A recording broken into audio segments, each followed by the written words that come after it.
Ogbenutan o ẹ̀yin èèyàn àwọn bandit tí wọ́n já àwọn èèyàn gbé nínú ìjọ Kérúbù and Séráfù nípínlẹ̀ Kaduna lọ́jọ́ 18 oṣù kínní ọdún tá wà nù rẹ̀ yìí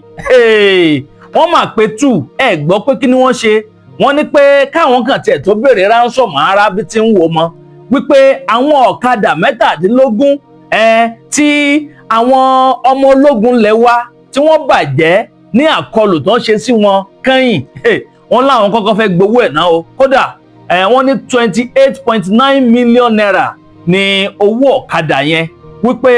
owó ọ̀kadà yẹn ni kí gbogbo àwọn community bó sì jẹ́ pé àwọn ìjọba náà ni ó bá wọn san pé kí wọ́n kọ́kọ́ sanwó yẹn ná ìgbà tó bá sanwó yẹn tán làwọn ó ṣẹ̀ṣẹ̀ wá máa dúnadúrà lórí iye táwọn ó gbà owó ransom táwọn ó gbà kó tó di pé àwọn yọ̀ǹda àwọn 166 victim tí wọ́n ti kó wọnú igbó lọ o ẹ̀yin èèyàn mo ti gbóhùn tẹ mọ́ jẹ́dé àwọn ìròyìn yàjóyàjó ìròyìn ajá àbálẹ̀ lórí ìkànnì àdàbà tẹlifíṣàn bíi náà lẹ́tì láǹfààní láti máa gbọ́ tẹ́ ò bá gbàgbé ẹ rí i pé àkókò ìgbà táwọn báńdíìtì tí wọ́n ṣọṣẹ́ sí agbègbè kan tá à ń pè ní Kumiwali community area ní Kajuru local government nípínlẹ̀ Kaduna lọ́hùn tẹ́ ò bá gbàgbé nígbà táwọn báńdíìtì ṣọṣẹ́ lọ́jọ́ Sunday tó kọjá yìí àwọn ìjọba gbogbo pátá ni wọ́n jáde o àwọn ìjọba ìpínlẹ̀ Kaduna àwọn ọlọ́pàá ìpínlẹ̀ Kaduna gbogbo wọn pátápátá ni wọ́n deny pé kò sákọlù kankan tó wáyé o bẹ́ẹ̀ sì ni wọ́n jẹ́ nìkankan kó ọ̀rọ̀ yìí gbẹnu tán ó lékenkà bẹ́ẹ̀ náà ló pakasọ àwọn ọlọ́pàá tí wọ́n ti kọ́kọ́ jáde ṣáájú wípé kò sí nǹkan tó ṣẹlẹ̀ ẹ wò commissioner of police tí ń bẹ ní agbègbè ọ̀hún lọ́hùn ó petú o Mohammed Rabiu ní commissioner wọn nípínlẹ̀ Kaduna ó jáde ẹ wá wá àwọn ọ̀rọ̀ àwọn lámbà ayé tí bẹ̀rẹ̀ sí ń dì jáde kọ́nà ọba Èdùmàrè kó máa ṣàánú wa báyìí ó ní pé wọn ò ṣọṣẹ́ kódà ó mẹ́nubà wípé ẹni tó jẹ́ village leader wọn Madam Zaria pé òun náà fìdí ọ̀rọ̀ yìí múlẹ̀ pé kò sákọlù kankan rárá bí tí ń wo ọmọ tó ṣẹlẹ̀ ní agbègbè yẹn kódà ó tún ní pé ẹni tó jẹ́ olórí àwọn ọ̀dọ́ Bernard Bona pé òun náà ó bá àwọn press sọ̀rọ̀ àwọn press tó tẹ̀lé commissioner of police yẹn lọ sí agbègbè yẹn ó bá wọn sọ̀rọ̀ tó sì fi ń yí gbogbo àwa ọmọ orílẹ̀-èdè Nàìjíríà pé kò sí nǹkan kan tó ṣẹlẹ̀ nínú ìjọ bẹ́ẹ̀ sì ni gbogbo àwọn mọ̀lẹ́bí àwọn ojúlùmọ̀ tí wọ́n ti sọ ẹbí tí wọ́n sọ ará nù gbogbo pátá ni wọ́n fi gbé ta o wípé wọ́n ti jẹ́ àwọn ọlọ́mọ gbé o ọ̀gọ̀rọ̀ àwọn obìnrin ní ń bẹ nínú igbó àtàwọn ọmọ kéékèèké ni wọ́n ti kó wọnú igbó lọ o àwọn bandit wá jáde báyìí ni wọ́n ń pariwo wípé àwọn kọ́kọ́ fẹ́ gba 28.9 million naira ná owó ọ̀kadà 17 motorcycle tí àwọn ọmọ ológun wa tí wọ́n bàjẹ́ látàrí àkọlù táwọn ọmọ ológun wa tí wọ́n ṣe sí wọn ní kòpẹ́kòpẹ́ yìí ẹ̀yin èèyàn mi ẹ máa ń pín kínní káàkiri lógúnlógún lọ́gbọ̀nlọ́gbọ̀n ẹ máa bá ń bò síasíá ẹ máa bò kárakára bẹ́ẹ̀ náà ní kẹsì máa bá mi bò káàkiri tààràtààrà kó bá lè tètè kan ọ̀pọ̀lọpọ̀ àwọn èèyàn lára wọ́n ní 1.7 million naira ní ọ̀kadà kọ̀ọ̀kan bẹ́ẹ̀ sì ni ọ̀kadà 17 ọ̀kadà 17 motorcycle ni wọ́n sọ yìí pé àwọn ọmọ ológun ti bàjẹ́ o wọ́n ní káwọn tó di pé àwọn ó yọ̀ǹda àwọn ilé táwọn ti kó yìí àwọn èèyàn tí ń bẹ lọ́dọ̀ wọn àwọn èèyàn 166 victims ní ń bẹ lákàtà àwọn bandits lọ́wọ́lọ́wọ́ báyìí nípínlẹ̀ Kaduna bẹ́ẹ̀ sì làwọn ìjọba àtàwọn ọlọ́pàá ti kọ́kọ́ ń sọ ṣáájú pé wọ́n jẹ́ nìkan kan gbé o torí pé wọ́n fẹ́ kí Donald Trump ààrẹ orílẹ̀-èdè Amẹ́ríkà wọ́n fẹ́ kó gbọ́ sí ọ̀rọ̀ tí ń bẹ ńlẹ̀ yìí ní ìsìn báyìí àwọn náà tó ti parọ́ tẹ́lẹ̀ pé kò rí bẹ́ẹ̀ wọ́n ti wá ń sọ wípé ó ti wá rí bẹ́ẹ̀ báyìí kí ni nǹkan tẹ́ rí sọ̀rọ̀ yìí ẹ wò ó mò ń bọ̀ ná ẹjẹ́ sáré dójú ọjà àdàbà tẹlifíṣàn náà lẹ́wà ẹ má yí kó ń bẹ̀. èwo ni ká jòkó sáàrin èrò ká máa gbẹ́ra àbí kí ìdí ó máa yún ni. kòró má gbọdọ̀ mọ́bìnrin lábẹ́ ó ti máa yún. kóbìnrin ó fẹ́ tọ̀ kó múnira dání. látàrí kòkòrò abẹ́. kéwo kékeré ó máa súyọ ọdún nǹkan ọmọ obìnrin. kọ́kọ́ ẹni sọ pé ó yẹ kó dìrònú. látàrí kòkòrò ojú abẹ́ tí bóbìnrin jà. ìjẹ́ kó gbádùn ìbálòpọ̀. Tawon natural capsule ti dé. láti kojú gbogbo kòkòrò kòkòrò ojú abẹ́ obìnrin. Glutathione jẹ́ òògùn tí a fi ewé àtegbò pèlò láyìíká tó mọ́ tónítóní. gbogbo kòkòrò tó ń bà tọ́ ọkùnrin jẹ́ lára obìnrin tó wà nínú ẹ̀jẹ̀ pátápátá ní glutathione ń bá jà. kí nǹkan oṣù obìnrin ó máa ṣe ségesège kì í ṣojú lásán. iṣẹ́ ọwọ́ kòkòrò inú ẹ̀jẹ̀ ni. kóbìnrin ó bọ́ṣọ kábíọ́bùtì. kò yóò dúró wò. má jẹ́ kí àìsàn tóògùn lè wò. kó pa ọ́ dànù. ó yá yára ṣàṣà. kó pe nọ́mbà yìí láti ọ̀dà àkókò glutathione tiẹ̀. 0906-866-4147 lẹ́ẹ̀kan sí 0906-866-4147. òpin ti dé bá gbogbo vaginal infection. káti ọwọ́ bọ abẹ́ ká máa yún ti dópin. kí ọmọ má dúró lára obìnrin ti dìgbàgbé. ó bá ti gbé glutathione natural capsule lura. àjọ tó ní ṣe pẹ̀lú oògùn lórílẹ̀‐èdè Nàìjíríà ti fòǹtẹ̀lù. ó yá gbé e lura kí gbogbo àìsàn inú ẹ̀jẹ̀ dìgbàgbé. Vectocin natural glutathione capsule ọ̀gá fún gbogbo àìsàn ojú ara obìnrin. ẹ tún káàbọ̀ padà ẹ̀yin èèyàn mi gẹ́gẹ́ bí mo ṣe ṣáájú wípé ọ̀rọ̀ ti bẹ́yìn yọ o àwọn bandit ti ń béèrè owó ọ̀kadà o kódà wọn tiẹ̀ tí kọ́kọ́ béèrè owó ransom rárá bí tí ń wò mọ́ èèyàn mélòó ni àwọn bandit gan ni wọ́n jí gbé ní tòótọ́ tẹ́ ò bá gbàgbé gẹ́gẹ́ bí ìròyìn tí àwọn punch tí wọ́n punch síta o tí wọ́n fi léde àwọn náà fi yé wa wípé o wọ́n ní àwọn mọ̀lẹ́bí àwọn bandit yìí gbogbo wọn ti ń jáde sọ̀rọ̀ o kódà wọ́n ní àwọn èèyàn 177 victims ni àwọn bandit yìí ni wọ́n kó wọnú igbó lọ. ẹni tó jẹ́ secretary fún ìjọ Kérúbù and Séráfù ìyún Joseph Bawa ó sọ̀rọ̀ síta o bẹ́ẹ̀ ló ń sọ wípé ó ní ìjọ àwọn méjì ìjọ Kérúbù and Séráfù méjì tẹ́ ò bá gbàgbé ìjọ mẹ́ta ọ̀tọ̀ọ̀tọ̀ làwọn bandit ti sọsẹ́ lọ́jọ́ Sunday tó kọjá yìí àmọ́ nínú ìjọ mẹ́ta yẹn ìjọ kan bẹ́ẹ̀ Kérúbù and Séráfù ni àwọn ìjọ aláṣọ funfun wọ́n ní méjì ọ̀tọ̀ọ̀tọ̀ branch wọn méjì ni wọ́n ti kọ́kọ́ sọsẹ́ wọ́n nígbà tí wọ́n kọ́ wá sí branch ibi tí secretary tó ń sọ̀rọ̀ yìí tó wà wọ́n ní wọ́n kó ọ̀pọ̀lọpọ̀ àwọn èèyàn àwọn bíi 50 ni wọ́n kó ní church àkọ́kọ́ wọ́n ní wọ́n wá jọ ń march lọ sí their next branch gbogbo àwọn 50 yẹn ó tò tẹ̀lé wọn lẹ́yìn ni tẹ́ ò bá gbàgbé lọ́jọ́ Sunday tí ìròyìn yẹn jáde wọ́n fi ń yé wa wípé wákàtí kan gbáko làwọn bandit yẹn lò tí wọ́n fi parí gbogbo operation wọn nígbà táwọn bandit bá gbórí wọ agbègbè kan tí wọ́n sì kó àwọn yẹn 177 táwọn agbófinró ò sì rí nǹkan kan ṣe sí àwọn ìjọba ò sì rí nǹkan kan ṣe sí ọ̀nà bo ni wọ́n gbà wọnú ìlú ọ̀nà bo ni wọ́n gbà jáde ṣé kò ságbófinró kankan nínú ìlú yẹn ni ṣé kò sáwọn ọmọ ológun kankan nínú ìlú yẹn ni ibo làwọn ọlọ́pàá nínú ìlú yẹn ibo ni wọ́n wà ṣé kò sí checking point lójú ọ̀nà ibi tí wọ́n gbà kọjá ni bó o ni wọ́n ṣe nítorí Ọlọ́run tí gbogbo wọn fi yọrí bọ́rọ́ tí wọ́n sì fi lọ tí wọ́n sì fi rí wọn mú tó fi di pé wọ́n wá bẹ̀rẹ̀ sí ní béèrè owó ọ̀kadà báyìí ó dìgbà tí wọ́n bá kọ́ gbowó ọ̀kadà 28.9 million tó ń ṣe gbà tán ìgbà yẹn ni wọ́n ṣe wọn máa dúnàdúrà lórí ọ̀nà tí wọ́n fi gbà láti máa fi ní ìsìn sọ pé wọ́n lè ní kẹ́nì kọ̀ọ̀kan máa san 50 million báwọn. wọ́n wá lára àwọn tí wọ́n jí kò yí àwọn 177 wọ́n láwọn bíi 10 ọ̀tọ̀ọ̀tọ̀ wọ́n yọrí bọ́rọ́ o tí wọ́n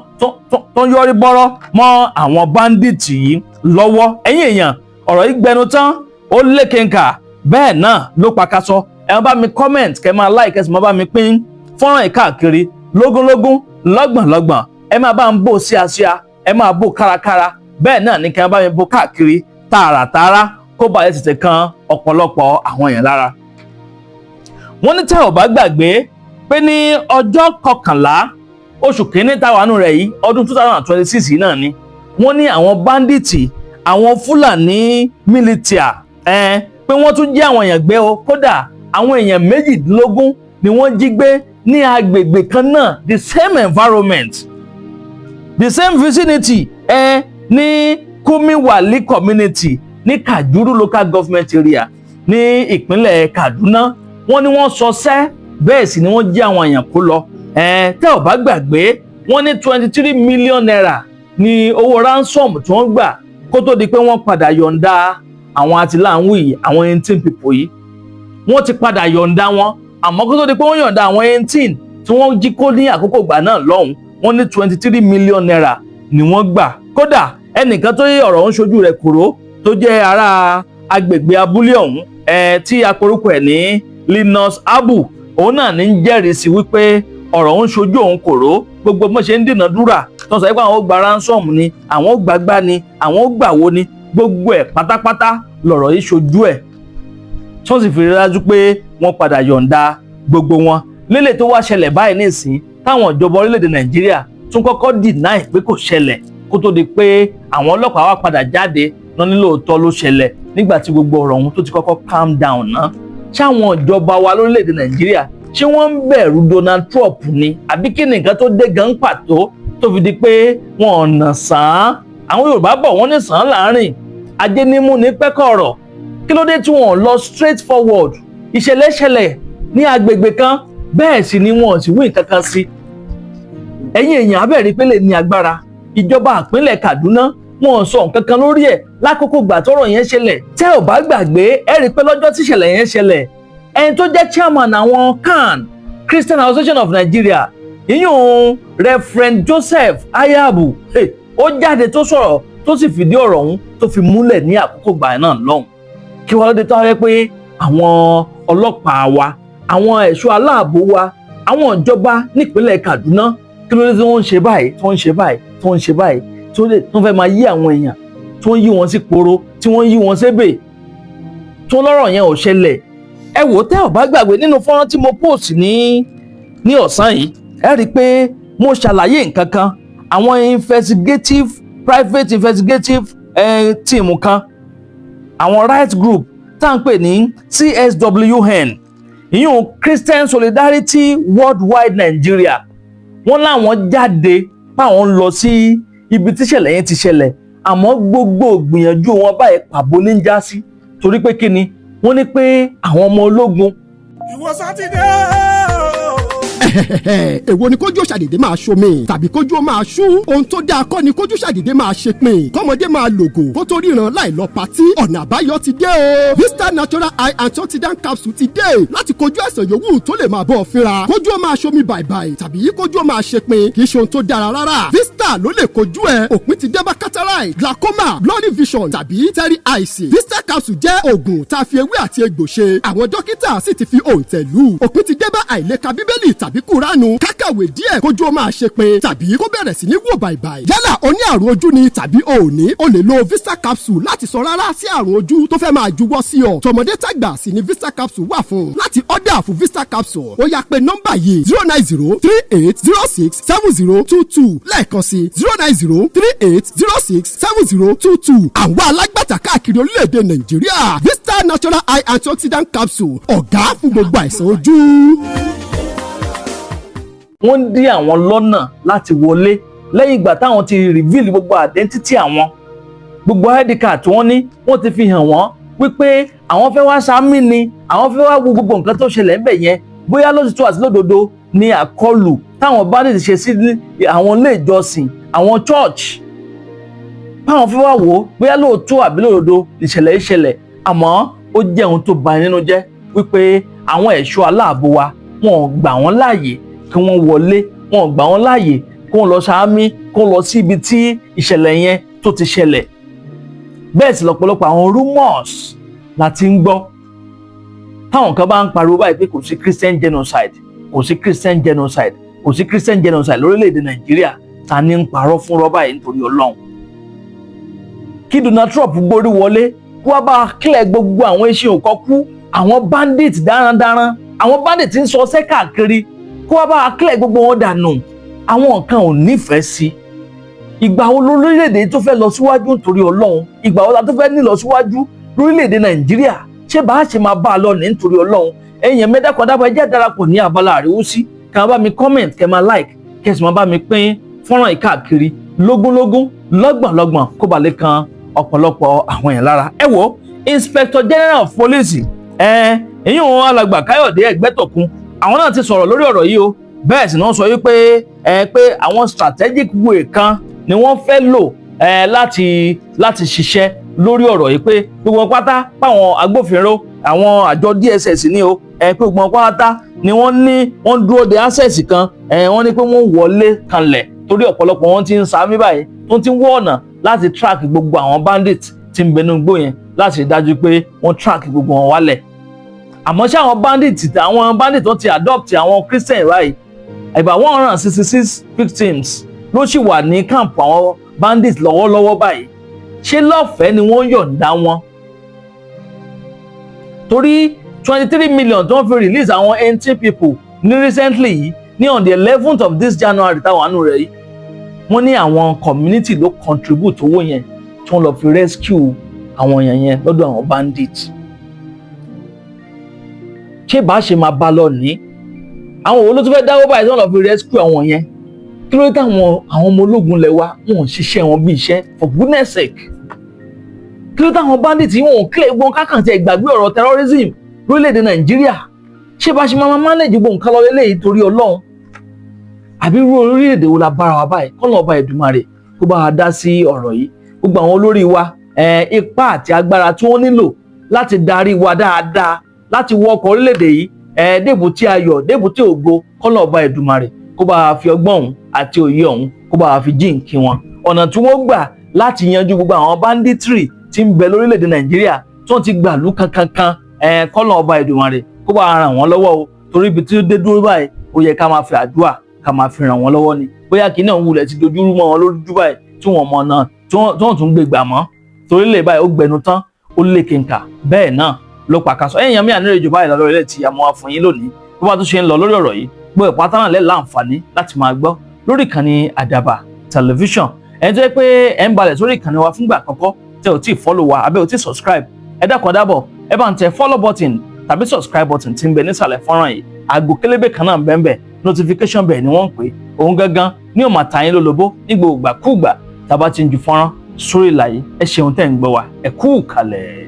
ẹ kú dédé àsìkò yìí orúkọ mi ni Balógun Kúyẹ̀ gbajúgbajà ìlúmọ̀ọ́ká oníṣègùn ìbílẹ̀ ni mí ẹ̀yin ọkùnrin o ẹ súnmọ́ bí ọkùnrin nìkan ni mò ń tọ́jú èyíkéyìí ìṣòro tẹ́ bá ń dojúkọ mo ti kó oògùn ìbílẹ̀ wá láti Jẹ̀bú àwọn oògùn ìbílẹ̀ tó jiná dẹnu kíá nìṣòro máa fi ọ́ sílẹ̀ ẹ̀yin ọkùnrin tẹ́ ẹ lè náwó yá náwó dẹ̀ tó jẹ́ wípé ṣe ẹ̀ka sùn lẹ́yìn àbẹ́yìn tó jẹ́ wípé nǹkan ọmọkùnrin yóò kì í gbéra àfi tí wọ́n bá fọwọ́ pa títí tán bá fọwọ́ gbé ijó ṣíọ̀ orí burúkú kì í ṣe tèmi bí wọ́n bá ń la ìṣòro yìí kọjá nọ́mbà mi ni kò pè sí báyìí 081 00 79 0928 ẹ jẹ́ n tún mú dáadáa 081 00 79 0928 èwo ni pé kí fáyíngì òun ọmọkùnrin wá kó o má lè ṣe ju ẹ̀kan lọ oògùn ìbílẹ̀ tó jiná dénú láti Jẹ̀bú wà ń kalẹ̀ tá a fi dojúkọ ìṣòro yìí ẹ wá gbọ́ o gbogbo ẹ̀yin ọkùnrin tó yẹ pé ògidì jẹ̀dí ló ń bá yín jà tẹ́ ẹ lè dúró dáadáa bọ́mọkùnrin mi bá ti dúró bí ìṣẹ́jú mélòó yóò wá máa wábi tó fẹ̀yìntì ẹsẹ̀ ti ń rónú ẹ̀yìn ti ń dùn yóò wá sọ di ọ̀lẹ pátápátá má jẹ́ kó lólùfẹ́ rẹ̀ ó jáde síta ẹ̀yin ọkùnrin tí nǹkan ọmọkùnrin yín kéré jọjọ orí yín lọ èwo ni pé kọ́mọkùnrin pé ogójì ọdún kí nǹkan ọmọkùnrin tó wà lábẹ́ wá dàbí tọmọ ọdún mẹ́wàá yóò wá máa súnkì kò ní lè dúró dáadáa láti ṣiṣẹ́ oògùn ìbílẹ̀ tó jiná dénú láti Jẹ̀bú ó wà lọ́wọ́ ẹ̀mí Balógun Kúyẹ̀ tí mo máa fún yín bó o bá ti lò ó kíá lára rẹ̀ ó jí pépé. ẹ̀yin ọkùnrin tẹ́ kiri tọ̀ọ̀tọ̀ àbẹ máa ń tọ̀ látọ̀jù ẹ kàn sí mi ní kíá. gbogbo ìlú tẹ́ bá wà káàkiri àgbáyé ni mo lè fi oògùn ìbílẹ̀ mi ránṣẹ́ sí tí ó sì tẹ̀ yín lọ́wọ́ pè sórí nọ́mbà yìí báyìí 081 00 79 0928 ẹ jẹ́ n tún mú lẹ́ẹ̀kan sí 081 00 79 0928 aṣoríire o.